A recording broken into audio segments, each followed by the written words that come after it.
여러분, 오늘 이 말씀에 예수님께서 제자들을 부르시는 예수님의 공생애 시작하면서 이제 금식기도 끝나고 또 성령의 기름 부음을 받고 나가서 제자들을 부릅니다. 때가 찼고 하나님 나라 가까웠다 천국 복음 전할 때 이 12제자를 부르는데 이제 안드레를 통해서 베드로를 부르고 또 세베대의 두 아들들 야고보 요한을 부르는 장면이 나오죠. 근데 여기에 또 한 사람이 부름을 받습니다. 독특한 사람입니다. 누구냐? 마태입니다. 레위라 이렇게 되어 있습니다만은 이 사람이 바로 본명이 레위입니다. 그런데 사도명이 마태입니다. 마태복음을 기록한 사람. 이 제자들을 이렇게 부르는데 이 세관에 앉았다는 것은 세무서원이라는 거지요. 그 당시에 이 사람이 헤롯 안디바에 의해서 세관으로 임명을 되었다라고 요세푸스 역사는 기록하고 있습니다. 그런데 헤롯에게 충성하라는 거예요. 로마에다가 납세를 바치는데 충성하라. 어느 정도 바칠 수 있게 해놓고 나머지는 네가 다 떼먹어도 좋다. 이거 허가낸 도둑놈입니다. 당시에. 그래서 죄인이라 이렇게 얘기하는 거예요. 아예 대놓고 나라가 공금을 횡령하도록 그렇게 허가를 몰래 뒷돈을 받아 챙기도록 그렇게 해준 겁니다. 그러니까 부자들이 많았어요. 그러나 유대 사회에서는요 손가락질 받는 거예요. 죄인으로 손가락질 받는 대명사가 세리들입니다. 세관원들. 그런데 그 사람 보고 나를 쫓으라 그런 거예요. 예수님께서. 아예 소문나 있는 손가락질 받는 사람을 제자로 이렇게 택하는 것이 그게 이상하지 않습니까? 자, 그런데 그런 사람을 택하였습니다. 그리고 제자 삼고 지금도 천국 가면요 12기초석의 사도들의 이름이 기록되어 있는 거기에 마태가 기록되어 있는 거예요. 정말 영광스러운 이름으로 기록되어 있는 거예요. 죄인이 하늘나라에서 의인이 되고 예수님 때문에 영광스러운 사도의 반열에 올라섰다는 거, 여러분 이것이 바로 기독교라는 겁니다. 예수님 만날 때 이런 낮고 천한 자, 세상에서 손가락질 받는 죄인이 의인이 되고 하늘에서 영광 가운데 주님의 가장 가까운 영광을 함께 받는 자가 된다. 이것은 오늘 우리에게도 적용되는 거예요. 아무리 부족해도 아무리 세상에 손가락질 받는 자라도 주님께만 나오면 그 죄 사함 받고 의인이 되고 이 땅에서 하나님 앞에 충성스럽게 일하면 하늘나라에 가서 영광스러운 자리에 오르게 된다. 믿으시길 바랍니다. 그 우리에게 사실 베드로, 야고보, 요한을 불렀다 하는 것보다 더 큰 의미를, 은혜를 우리에게 주는 거예요. 가능성을 주는 거예요. 여러분, 예수님께서 그래서 나는 세상에서 죄인을 부르러 왔다. 건강한 사람에게는 의원이 필요 없다. 병든 자에게 필요하듯이 나에게는 의인 필요 없다. 죄인이 필요하다. 나에게. 참 우리에게 얼마나 귀한 말씀을 주는지 모르겠어요. 자, 여기서 우리가 예수님이 죄인을 부르러 왔다, 이 세리를 부르러 왔다, 그 죄인 가운데 포함되는 게, 물론 죄인은 당시에 세리들 포함해서 창기들, 여러분 보통 이렇게 예수님 주위에 세리와 창기와 죄인, 세리를 창기와 같은 수준에 둬버린 거예요. 그렇다면 여러분 당시에 이 세리들이 세무수장 삭개오 이런 사람들 돈 많잖아요. 명예로운 직위를 가졌지만 처절히 외롭습니다.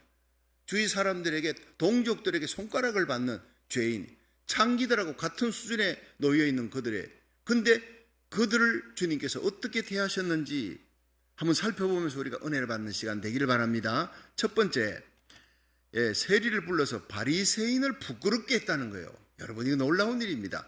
바리새인은 당대 최고의 권세를 누리는, 최고의 직위를 누리는 종교 지도자고 또 사두개인과 함께 정치 지도자, 로마의 산헤드린, 이 유대의 산헤드린 공회원, 국회의원 중에 바리새파, 사두개파 이렇게 나눠질 정도로 굉장한 직위와 권세와 영광을 누리는 사람들을 이 세리와 비교하면서 손가락질 받는 세리가 이 바리새인을 부끄럽게 했다는, 그것이 바로 오늘 마가복음 2장 14절에 나옵니다. 자, 한번 14절을 한번 보고 14절 같이 한번 읽어봅니다. 시작.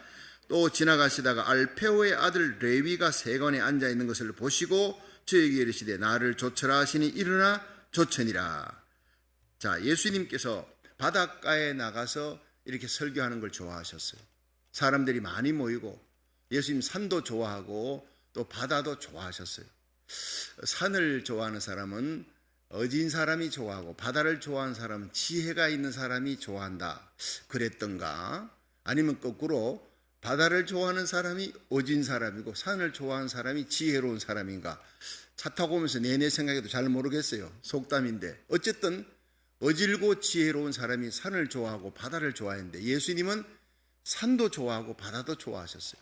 산에서 산상수훈도 얘기하지만 바닷가의 그 넓은 바다를, 예수님은 하해같이 넓은 마음을 가지신 예수님 바다 좋아하면서 사람들이 몰려오면 그 해변가에 앉혀놓고, 그리고는 시몬의 배를 떼우게 하시고 내가 올라타서 좀 설교하자, 거기에 타서 설교해. 왜냐하면 사람들이 자꾸 예수님 만지려 하니까.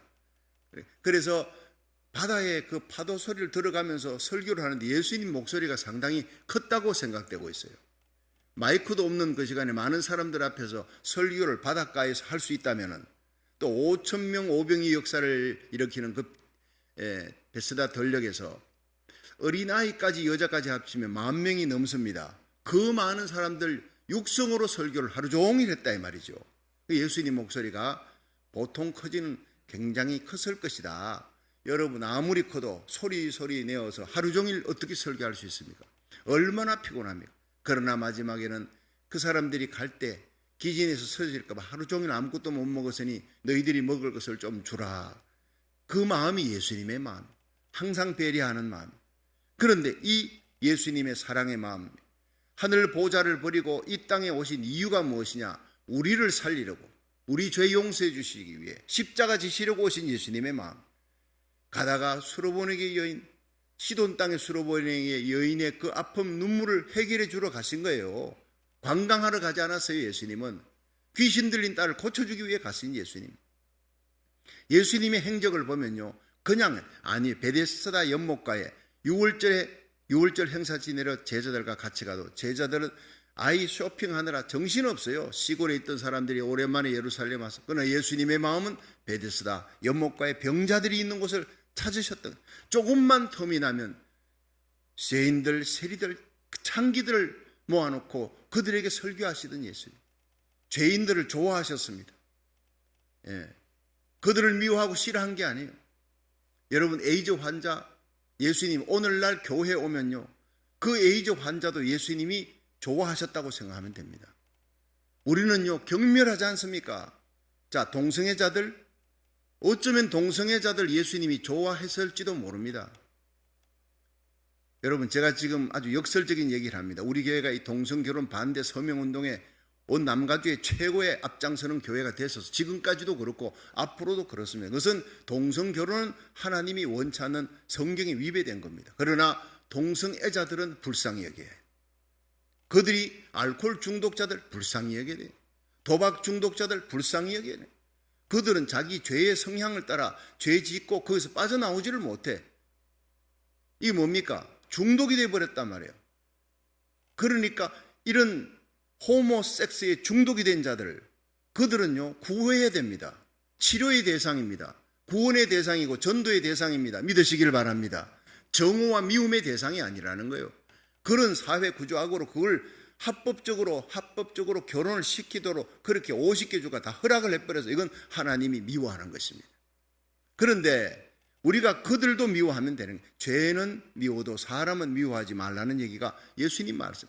세리, 죄인, 창기들, 이들을 사랑하라, 품으라, 그들 변화시켜라. 중독자들, 알코올 중독, 도박 중독, 섹스 중독, 많은 게임 중독들 있잖아요. 자기 힘으로 끊을 수 없는 상황입니다. 마치 귀신 들린 자처럼 끌려가는 그들을 불쌍히 여겨라. 어디로? 예수님께로 데려오라는 거예요. 예수님 가르치라. 예수님을 만나면, 빛 대신 예수님 만나면 어둠이 떠나가듯이 생명의 예수님이 들어가시면요, 부활의 능력으로 그들의 모든 중독된 것을 풀고 결박을 풀고 온전하게 새 사람이 되고 죄인이 의인이 되게 하실 줄로 믿으시기 바랍니다. 메시아는, 구원자는, 해방자는 예수님밖에 없다는 얘기입니다. 우리 세상을 보면서 함부로 판단하지 마세요. 저 사람 나보다 믿음이 적어. 아직까지 미숙해. 그렇게 함부로 판단하지 말라요. 오늘 세리를, 세상 손가락질 받는 그 세리를 들어서 바리새인을 부끄럽게 하신 예수님의 모습이에요. 바리새인 중에 한 사람을 제자를 삼았다, 이런 게 성경에 없어요. 그렇죠? 다 뒤져보세요. 바리새인 중에 예수님 제자 삼은 니고데모 같은 사람, 예수님이 친한 사람이에요. 아주 훌륭한 도덕 선생입니다. 그런 사람과 대화하고 가까이하고, 아리마대 요셉 바리새인입니다. 바리새인 중에는 예수님의 친구도 있어요. 그러나 제자는 없어요. 예수님과 늘 함께 다니며 천국의 그 영광에 올라설 수 있는 12 제자들, 그 중에 바리새인은 한 명도 없다, 이 말이에요. 오히려 세리를 들어서 하나님 부끄럽게 했습니다. 자, 여러분, 자신을 의롭다 여기는 자, 바리새인입니다. 다른 사람보다 비교해서 나는 종교적으로 하루에 2번, 일에 2번, 일주일에 2번 금식합니다. 하루에 날마다 하나님 말씀 읽고 경건하게 큐티, 요즘 말하면 큐티를 아침부터 다른 사람보다 성경 공부하고 기도하는 시간에 특별한 시간을 할애하는 사람이 바로 이 바리새인들이, 누구보다 성경에 대한 지식이 있는 사람, 가르치는 사람, 교사입니다. 국회의원 자리에 올라가 있는 사람, 존경받는, 세상적으로. 그러니까 그 사람은요, 세리와 비교하면 나는 저 세리와 같지 아니한 것을 감사합니다, 누가복음 18장에 얘기를 하면서 그렇게 하나님 앞에 고개를 들고 그렇게 교만하게 기도하는 예수님께서 역겨워하신 거예요. 자기를 저렇게 의롭다고 교만하게 하나님 앞에 고개를 드는 이 바리새인보다 저 세리를 봐라, 멀리 서서 가슴을 치고 하나님 나를 불쌍히 여겨달라고 감히 얼굴을 들지 못하고 고개를 숙이고 가슴을 치는 그 세리를 예수님께서 누구의 기도를 하나님이 의롭다 했느냐? 저 세리니라. 여러분, 오늘 뜻밖의 주님께서 이 땅에 오시면 정말 뜻밖의 사람이 칭찬을 받을지도 모른다. 함부로 사람을 교회 안에서 정죄하고 판단하지 말라. 나 오래 믿었으니 성경을 많이 읽고 성경 공부도 제자 훈련도 이만큼 했고 난 많은 선행도 했고 전도도 하고 가정 예배도 드리고 모든 일에 자칫 잘못하면 예배가 교만이 되고 기도 많이 하는 것이 교만이 되고 성경 많이 읽는 것이 교만이 되고 선행이 교만이 되면 안 된다, 이 말이에요. 우리 마음속에 예수님의 사랑에 대한 빚진 자의 마음으로, 빚 갚는 마음으로, 빚 갚고 난 다음에 나 상 주시오 하는 사람 아무도 없어요. 우리 모두 예수 사랑에 빚을 진 사람이에요. 십자가 바라보면서 1만 달란트 빚진 자가 용서받았어요. 이 감격과 뜨거운 사랑으로 주의 몸된 교회를 섬기며 새벽제단 나와 달려와 하나님께 예배드리며, 여러분, 우리 자녀들도 믿음으로 바로 키워야지. 이거 내 자녀가 아니야, 하나님의 자녀인데 하나님 것인데 나는 청지기로 맡아서, 이래서 이 새벽에 이 자녀들 하나님 뜻대로 잘 키워야지. 이 세상 풍파 따라가지 않도록 어릴 때 내 품을 떠나기 전에 잘 키워야지. 이러고 오늘 다 데리고 왔잖아요. 석집사님 부부가 여전히 토요 새벽에, 앨리스 올리버 그리고 김대익 집사님 부부 보니까 민준이도, 채연이도 다 데리고 왔어요. 새벽에 보니까 얼마나 내가 힘이 나는지 모르겠어요. 일당백이 아니라 일당천입니다. 이 아이들은 장차 한 명의 아이 속에 그 일생의 뒤에 여러분 1000명 정도겠습니까? 10,000명 정도겠습니까? 여러분 리빙스톤 그 선교사 뒤에 여러분 수백만 명이 서 있는 거예요. D.L. 무디 한 사람이 일생에 100만 명을 전도해서 결신했습니다. 그 한 명 뒤에 100만 명이 그 속에 있다고 생각하면 돼요. 여러분 빌리그레암 목사님이 일생에 여러분 아마 2억에 가까운 사람에게 복음을 전했다, 이렇게 됩니다. 그리고 2천만 명을 결신시켰다고 그렇게 저는 알고 있어요. 그 한 사람 뒤에 2천만 명이 있다고요. 우리 자녀들 한 명 한 명이 1,000만 명, 여러분 1억이 달려 있습니다.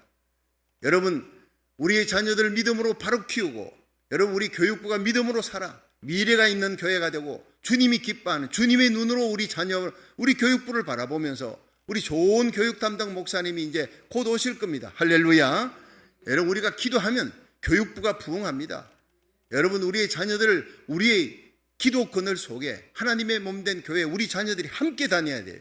엄마 아빠는 이 교회, 또 자녀들은 딴 교회. 그것은요 생각과 관점이 달라지고 같이 공유할 수가 없는 가정이 찢어지는 거예요. 어떤 일이 있어도 아무리 어려워도 엄마 아빠와 자녀들은 함께. 그래서 우리 교회에서 지금 부모님과 자녀들이 이 한 달에 한 번은 함께 예배 드리는 운동이 지금 시작되고 있어요. 교육부 새로운 목사님 오면 이제 그 자녀들 교육부가 정상적으로 잘 움직여지면서 소문나는 교회, 소문만 나면 부흥합니다. 젊은이들도 옵니다. 근데 한 달에 한 번은 담임 목사님과 함께, 우리 자녀들과 함께 예배 드릴 때는 자녀들이 좋아하는 찬송도 부르고 또 재미있는 예배도 하면서 함께 즐길 수 있는 예배를 만들 거예요. 할렐루야. 가슴에 막 감격이 있는 거예요. 저는 어릴 때요, 어머님과 같이 새벽기도 나갔고 뜻을 알든 모르든 그 박수치며 부모님들이 기도하는 그 모습, 그걸 먹고 자란 거예요. 여러분, 이런 자녀들은 잠시 어긋나도요 다시 돌아옵니다. 반드시 돌아옵니다. 이 자녀 교육을 어릴 때 잘 지킨 그런 자녀들은요, 세상 살아가면서 쭉 세상 풍파에 잘못된 친구 만나 어긋나갔다가도 반드시 이게 회귀 본능이라는 겁니다.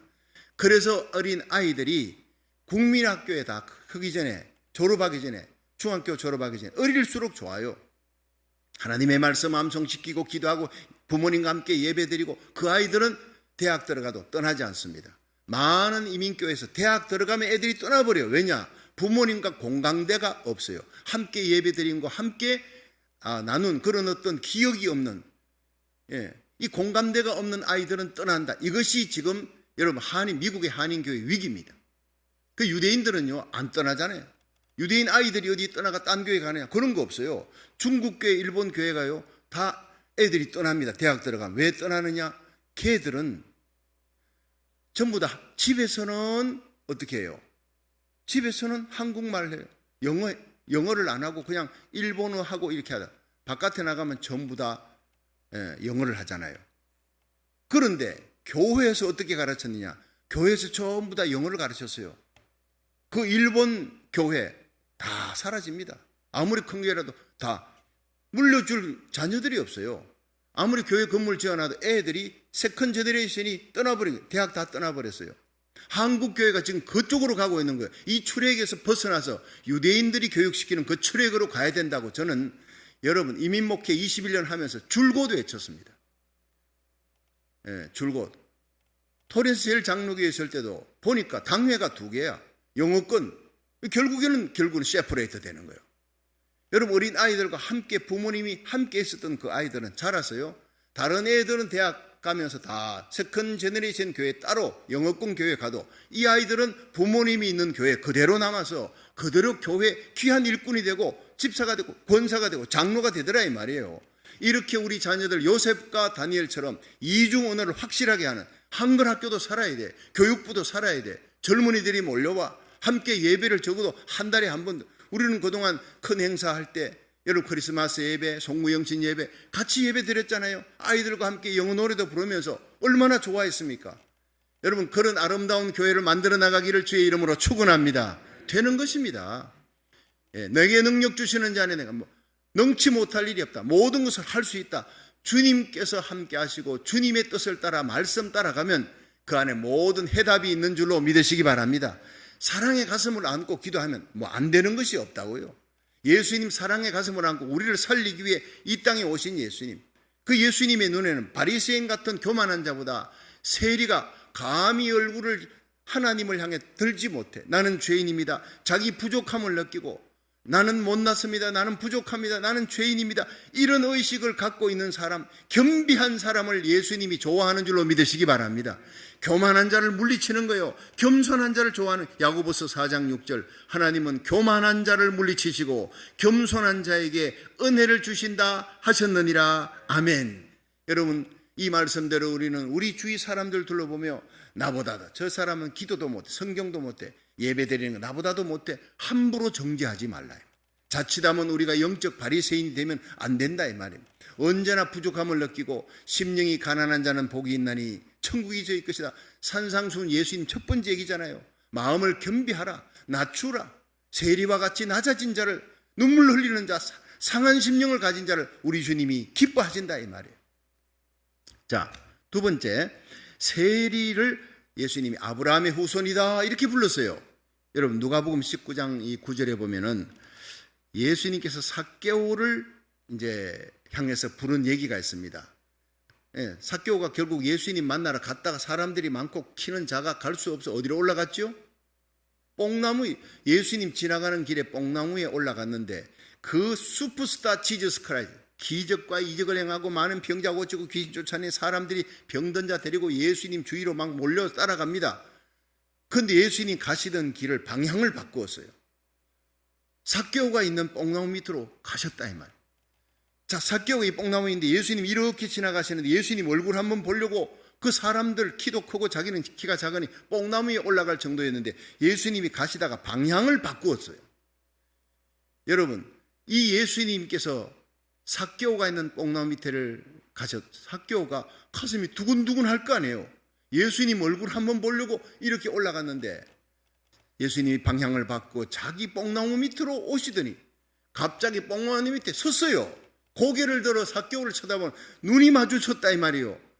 가슴이요 터질 것 같을 거예요 아마. 예수님이 왜 이러시지? 왜 내가 있는 뽕나무 밑에 오셨을까? 눈과 눈이 마주치는 게 바로 예배입니다. 오늘 우리의 시선을 예수님께 맞출 수 있기를 축원합니다. 삭개오야 내려오라. 나는 그 장면을 은혜 받고 읽으면서 눈물이 퍽 쏟아지더라고요. 어떻게 예수님이 삭개오의 이름을 알았을까? 삭개오의 이름을. 그 사람들, 여러분, 삭개오의 이름을 주위에 아는 사람들은 그 사람들은 그를 죄인이라고 하는 동네 사람들인데 다른 동네에서 오신 예수님이 삭개오의 이름을 어떻게 알았습니까? 삭개라는 뜻은요, 순결하다, 정직하다는 뜻입니다. 근데 그는 거꾸로 살았어요. 그 아버지가 어머니가 태어났을 때 아들이라고 삭개, 정직하고 순결하게 살아라, 이 모태신자입니다. 요즘으로 말하면. 나이는 60이 돼야지 그래도 대학원 나오고 박사학위는 받아야 세무서장 됩니다. 요즘으로 말하면. 그 정도 위치 올라갈 나이와 관로, 경험을 쌓으려면 환갑은 넘었을 것이고 그리고 학교도 그만큼 배웠을 것이고 자, 그런데 그 사람이 세상에 허가낸 도둑놈이 되어버려서 부모님이 아픔이 되었습니다. 그런데 예수님은 그를 찾아오셨어요. 예수님께서 삭개오야 이런 부르 삭개오의 눈에 눈물이 퍽 쏟아졌을 거예요. 너무 놀라서 내려오라. 내가 오늘 너희의 집에 들어가야 되겠다. 너희 집에 가서 하룻밤 묵어야 되겠다. 삭개오가 내려와 어린아이처럼 깡충깡충 뛰며 예수님의 손을 잡고 여러분 집으로 들어갑니다. 봐라 예수님이 내 집에 들어온다 그러잖아. 얼마나 자랑스러웠겠어요. 예수님이 삭개오한테 야, 너 삭개오 남의 것 횡령한 거 너 많은 넌 허가낸 도둑놈 아니냐? 지은 죄가 많구나. 그 뽕나무 위에서 사흘 금식하고 내려와라. 그럼 내가 너희 집에 들어가면. 이렇게 얘기하지 않았어요. 그냥 그대로 받아준 줄로 믿으시기 바랍니다. 이것이 기독교입니다. 이것이 예수님의 마음입니다. 여러분, 우리 교회가 세상 사람들, 죄 지은 사람, 너 죄 회개하고 여기 들어와야 돼. 우리 모임에 여성교회, 남성교회 올라면 그래야 돼. 이러면 안 돼요. 교회가 문턱이 높으면 안 돼. 누구든지 와라. 누구든지. 에이즈 환자도 좋아. 동성결혼, 그걸 너희들이, 성향이 그렇게 돼. 성향이 아니야. 선천적인 거 아니야. 너희들이 잘못해서 죄의 성향 따라간 건데 그것도 교회 오면 고칠 수 있다. 정상적인 결혼을 할 수 있다. 하나님이 기뻐하는 가정을 이룰 수 있다. 그러면서 여러분 우리가 받아주는 그런 교회가 되기를 주의 이름으로 축원합니다. 자, 한번 따라합시다. 예수님이라면 어떻게 했을까? 모든 것을 생각할 때 예수님이라면 어떻게 했을까? 성경 보면 다 나오는 거예요. 우리는 너무 편견에 사로잡힌 신앙생활을 할 때가 많다고요. 차별금지법 여러분 중요합니다. 통과되면 안 됩니다. 그럼 세상이 망합니다. 도덕적으로 타락합니다. 여러분 이 평등법 통과되면 안 돼요. 목숨 걸고 막아야 합니다. 죄악을 위해서는 싸워야 돼. 피 흘리기까지 싸우되 죄인은 사랑해야 돼. 예수님이 그렇게 사랑했고 그렇게 그들을 위해 우리를 위해뿐 아니라 여러분 세리 창기 죄인들을 위해 그들의 죄를 씻으시기 위해 십자가에 달려 돌아가신 분이 우리 주 예수님인 줄로 믿으시기 바랍니다. 그렇습니다. 여러분 교회는 예수님의 마음을 품은 자들이어야 돼. 함부로 정죄하면 안 돼. 함부로 판단하지 말고 하나님 앞에 내가 서서 심판받을 날을 깨닫고 여러분이 걸어가는 걸음에 내 눈에 들보는 깨닫지 못하고 남의 눈에 티를 갖고 정죄하는 일이 얼마나 많습니까? 다 심판날 나온다고요. 우리의 말과 행위가 하나님 앞에 온전할 수 있는 사람이 될 수 있기를 주의 이름으로 축원합니다. 가정에 사람을 품고 삭개오야 내려오라. 내가 오늘 네 집에 가야 되겠다. 삭개오가 집에 가서 적석에서 그냥 잔치를 벌이잖아요. 얼마나 기뻤던지 예수님 옆에 와서 예수님 내 재산 절반을 팔아 가난한 자들에게 주겠습니다. 남의 것 토색한 거 횡령한 거 내가 전부 4배를 갚겠습니다. 레위기에는요 남의 것 횡령한 거 본봉의 5분의 1만 더 붙여라 이래 돼 있어요. 4배는요 엄청난 감격입니다. 의무를 초월한 감격입니다. 그래서 기독교는 의무의 종교가 아니다. 감격의 종교다. 율법이 아니다. 십자가다. 믿으시기를 바랍니다. 십자가로 행하지 않는 사람은요 감격이 없어요. 그리스도인이 아닌 것입니다.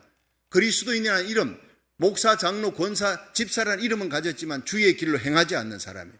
여러분 우리가 주의 발자취를 따라가는 자는 십자가로 행하며 주님의 마음으로 행하며 무릎으로 기도하며 가슴에 사랑을 안고 눈에 눈물이 있는 그리고 진리를 위해 목숨을 걸고 죄와 싸우되 피 흘리기까지 싸우는 이런 그리스도인이 되기를 주의 이름으로 축원합니다.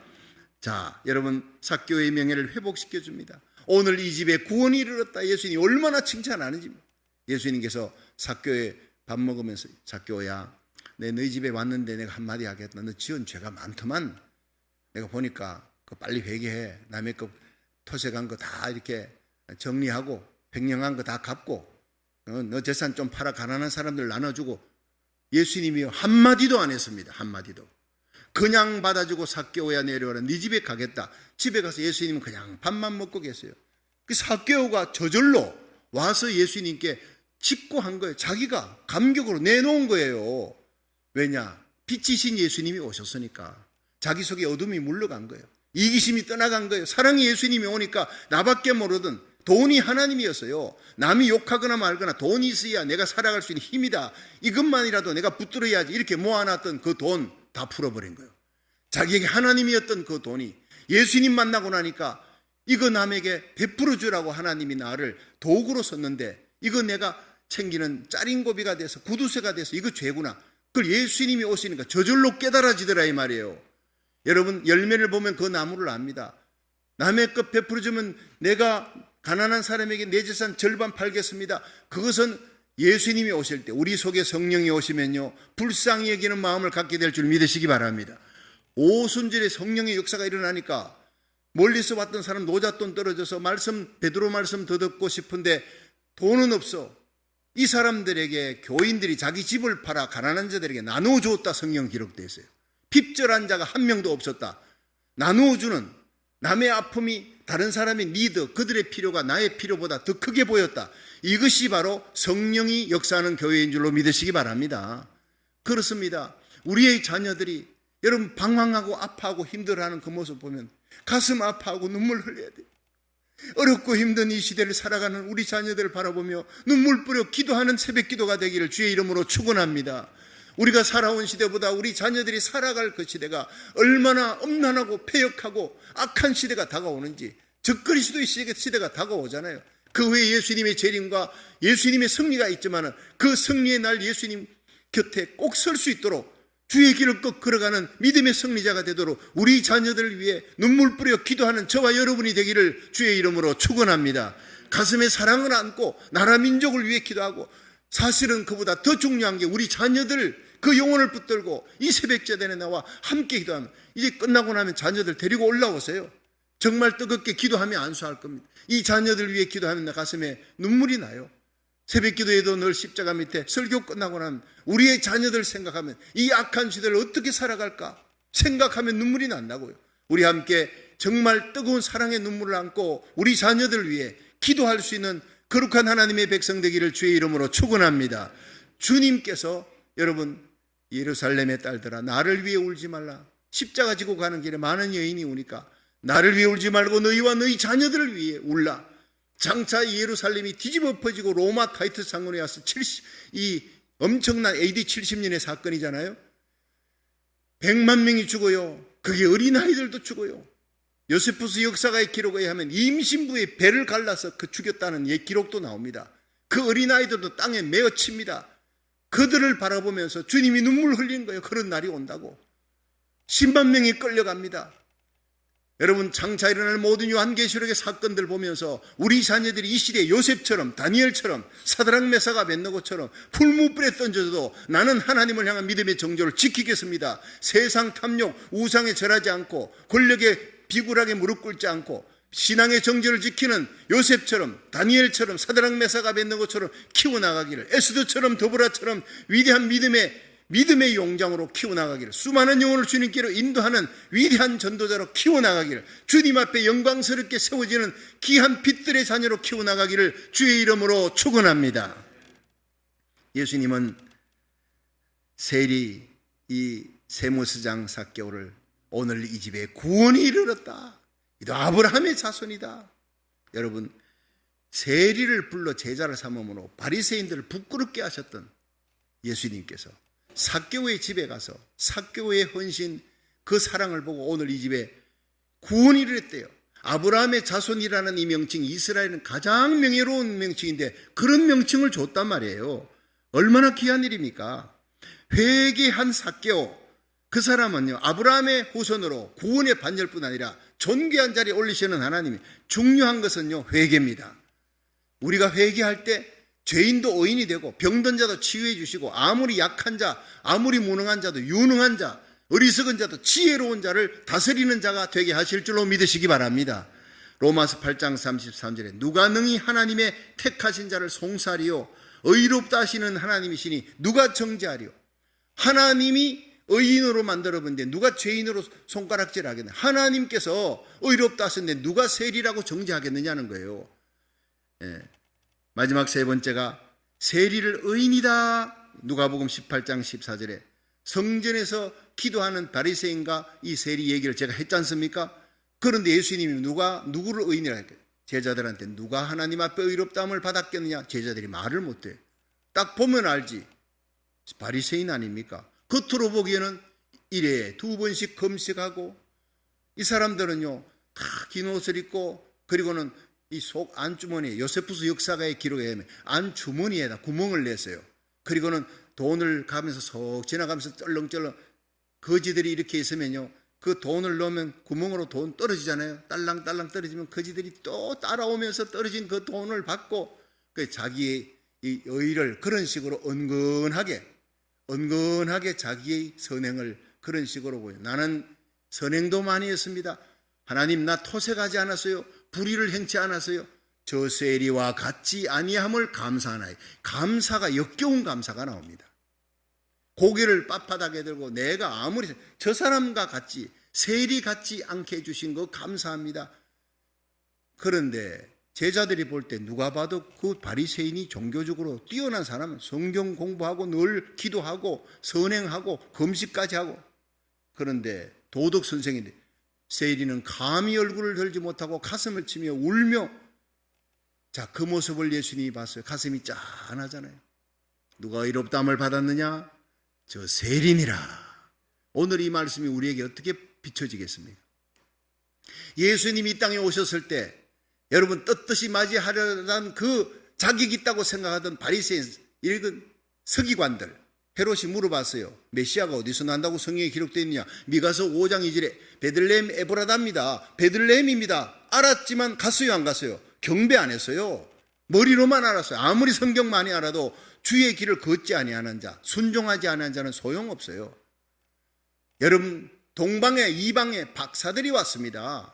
목자들이, 가장 비천한 자리에 있던 목자들이 그 예수님께 경배하러 왔습니다.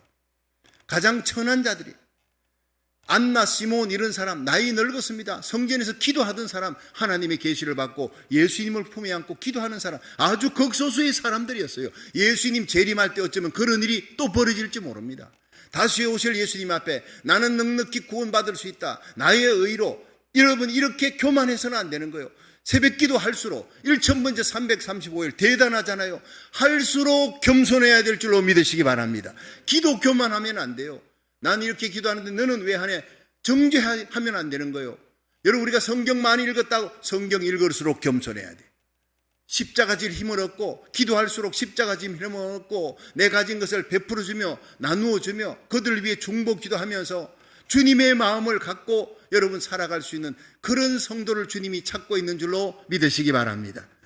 야고보 4장 6절에 보면 하나님은 교만한 자를 물리치시고 겸손한 자에게 은혜를 주신다 하였느니라. 그런즉 너희는 하나님께 순복할지어다. 마귀를 대적하라. 그러면 너희를 피하리라. 하나님을 가까이 하라. 그러면 너희를 가까이 하시리라. 죄인들아 손을 깨끗이 하라. 두 마음을 품은 자들아 마음을 성결케 하라. 슬피 울며 애통하며 울라. 너희 웃음을 애통으로 너희 즐거움을 근심으로 바꿀지어다. 주 앞에서 너를 낮추어라. 그리하면 너를 높이리라.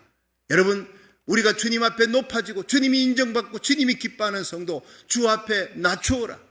여러분, 오늘도 겸손하게 겸비하게 주님의 십자가 사랑 부여잡고 기도하는, 중보기도하는 저와 여러분 되기를 주의 이름으로 축원합니다.